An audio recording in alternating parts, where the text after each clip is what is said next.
Apakah masih menguntungkan dan layak dipertahankan ternak kelinci di tahun 2025? Apakah tren ini akan terus naik dan berkembang atau bahkan redup kukut gulung tikar? Kita bahas pada video pagi hari ini. Selamat pagi, assalamualaikum warahmatullahi wabarakatuh. Salam sehat, salam sejahtera, salam bahagia untuk kita semua. Pagi hari ini kita akan memprediksi potensi yang akan terjadi di tahun 2025.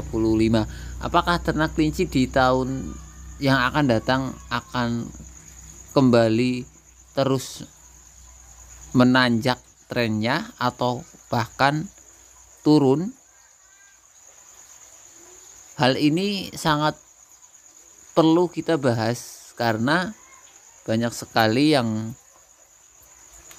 mengharapkan ternak kelinci itu sebagai sumber penghasilan, ya.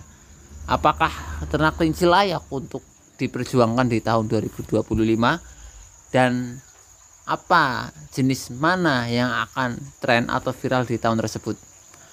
Kalau secara umum analisa saya dari tahun 2023 pasca corona, semakin kesini trennya semakin naik, terutama di kelinci pedaging atau kelinci potong, ya. Itu trennya semakin naik, harganya semakin naik, ya.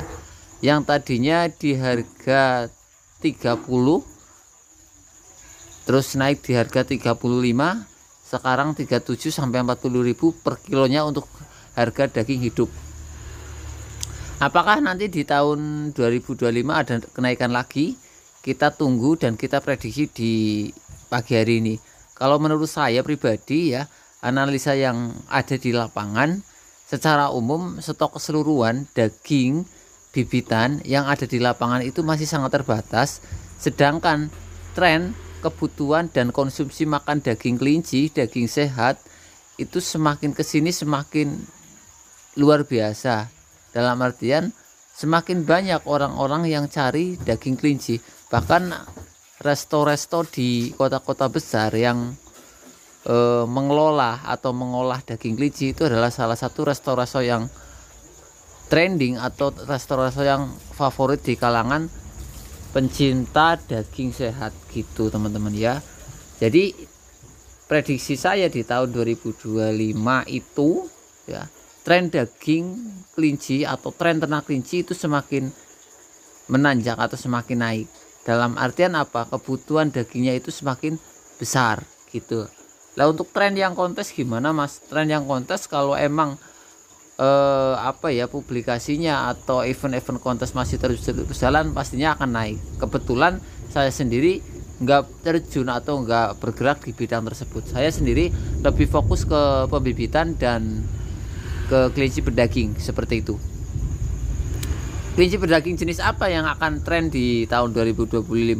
Apakah masih tetap Haila atau New Zealand yang konsisten sampai hari ini? Sempat mendominasi di tahun 2023 Haila, tapi di tahun 2024 ternyata Haila tidak begitu mendominasi, justru kembali ke NZ yang cenderung stabil. Apakah di tahun 2025 akan menjadi pergeseran ataupun ada varian baru yang akan muncul?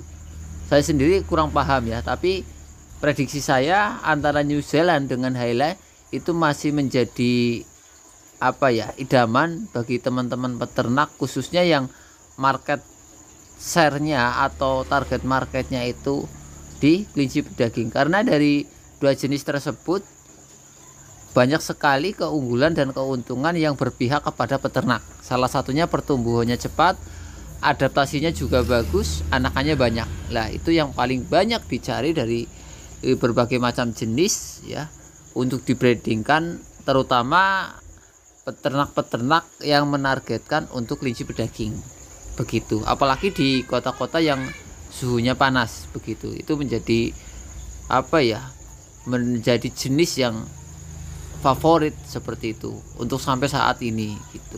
Untuk kelinci hiasnya hampir keseluruhan, ya, hampir merata stabil, ya, tapi yang cenderung naik signifikan itu kelinci-kelinci pedaging New Zealand dan Haila. Begitu teman-teman, ya. Itu prediksi saya, mudah-mudahan teman-teman itu tetap semangat dan menyiapkan apa-apa yang harus disiapkan di tahun depannya begitu. Terima kasih teman-teman ya updatean pada pagi hari ini ya. Mohon maaf ya selama mungkin dari 2023 selama saya ngonten sampai hari ini sudah hampir 2 tahun saya ngonten, pastinya masih banyak kekurangan ya. Kekurangan yang harus terus saya perbaiki lagi dan mohon dukungannya agar terus baik dan terus ada traffic peningkatan. Dan mohon maaf ya bila mana banyak tutur kata yang kurang pas, banyak yang tersinggung ataupun yang materi-materi yang tidak sesuai diterapkan di kandang teman-teman ya. Namanya juga kita belajar bersama di sini. Kadang di kandang ini cocok, di kandang yang lain kurang cocok, perlu dimodifikasi dan sebagainya. Ya, kita harus jeli-jeli dalam proses penerapan berbagai keilmuan yang ada yang didapatkan, yang akan diterapkan di kandang kita masing-masing. Terima kasih. Akhirul kalam, wabillahi taufiq wal hidayah. Wassalamualaikum warahmatullahi wabarakatuh.